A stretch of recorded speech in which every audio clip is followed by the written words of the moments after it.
Assalamualaikum warahmatullahi wabarakatuh. Innal hamdalillah nahmaduhu wa nasta'inuhu wa nastaghfiruh wa na'udzu billahi min shururi anfusina wa sayyiati a'malina. May yahdihillahu fala mudilla lahu wa may yudlil lahu fala hadiyalah. Asyhadu an la ilaha illallah wahdahu la syarika lah wa asyhadu anna Muhammadan 'abduhu wa rasuluh la nabiyya ba'da.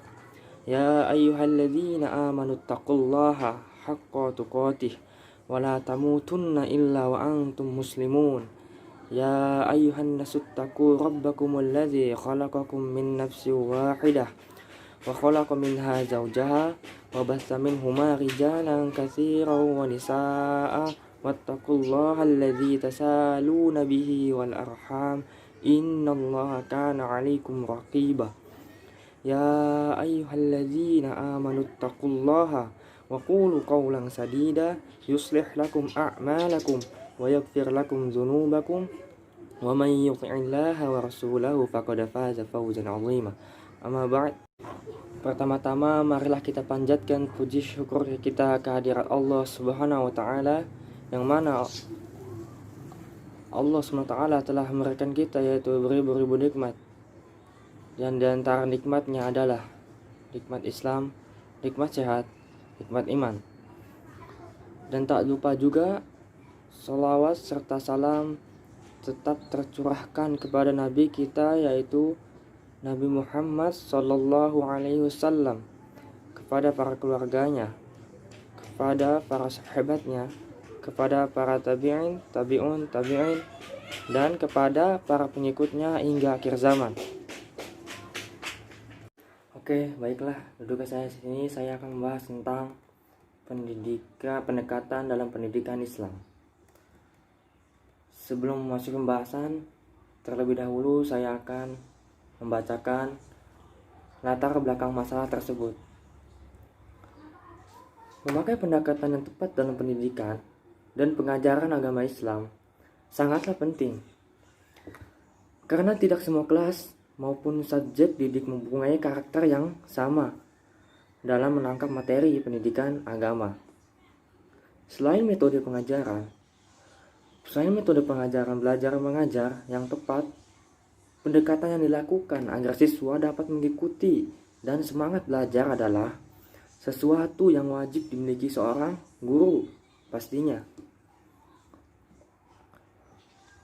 Penguasaan istilah pendekatan memiliki arti yang berbeda-beda, tergantung kepada objek apa yang akan menjadi tema sentral perencanaan kerja dan kajian pemikiran yang akan dikembangkan.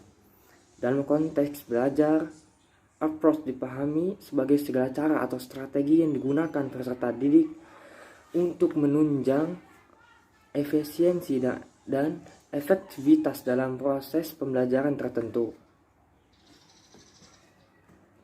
Nah, itu tadi latar belakang dari pendekatan pendidikan Islam.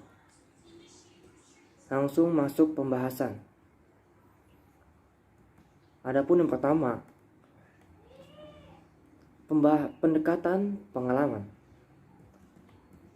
Apa sih itu pendekatan pengalaman? Pendekatan pengalaman merupakan pemberian pengalaman keagamaan kepada peserta didik dalam rangka penanaman nilai-nilai keagamaan. Tidak diragukan lagi bahwa belajar dengan metode seperti inilah memberikan nilai lebih banyak dan kesan yang lebih dalam daripada sekedar nasihat ataupun arahan teoritis yang tidak dibarengi dengan pelatihan praktis. Rasulullah Shallallahu Alaihi Wasallam menggunakan pendekatan pengalaman, dan mengajarkan nilai-nilai akhlaknya kepada para sahabat. Untuk pendekatan ini, metode mengajar yang dapat digunakan antara lain adalah metode pemberian tugas dan tanya jawab mengenai pengalaman keagamaan peserta didik. Adapun yang kedua, pendekatan pembiasaan. Pendekatan pembiasaan yaitu memberi kesempatan kepada peserta didik untuk senantiasa mengamalkan ajaran agama dalam kehidupannya sehari-hari. Setelah terbiasa, peserta didik akan merasa mudah untuk mengerjakan kegiatan-kegiatan keagamaan, sebagaimana terdapat dalam sebuah hadis sebagai berikut.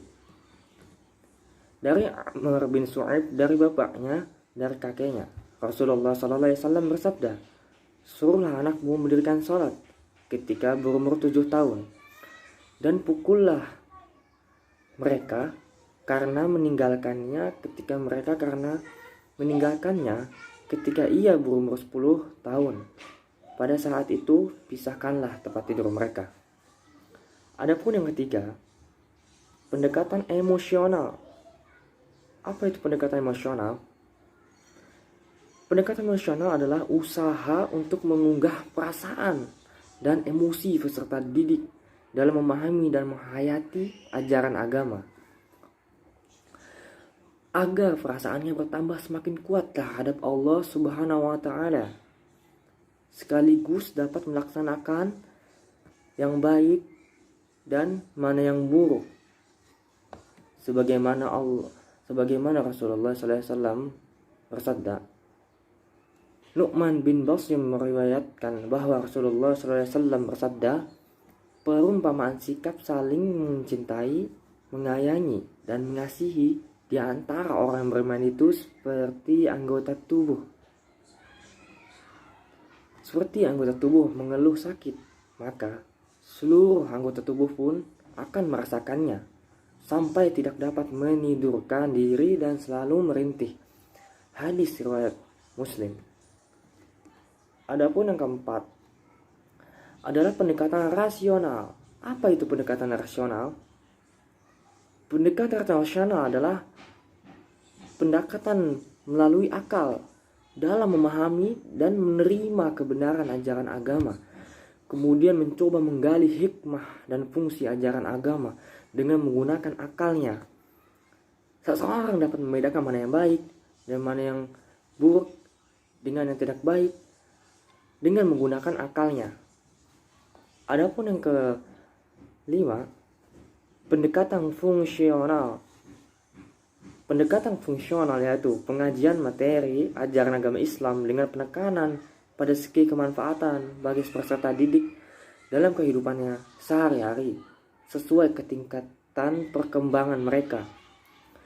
Melalui pendekatan ini, peserta didik dapat memanfaatkan ilmunya dalam kehidupan sehari-hari. Nah, itulah pendekatan fungsional. Adapun yang terakhir, pendekatan keteladanan. Apa itu pendekatan keteladanan? Pendekatan keteladanan adalah memperlihatkan keteladanan atau memberikan contoh yang baik kepada peserta didik. Keteladanan pendidik terhadap peserta didiknya merupakan faktor yang sangat penting dan menentukan keberhasilan pembelajaran ini.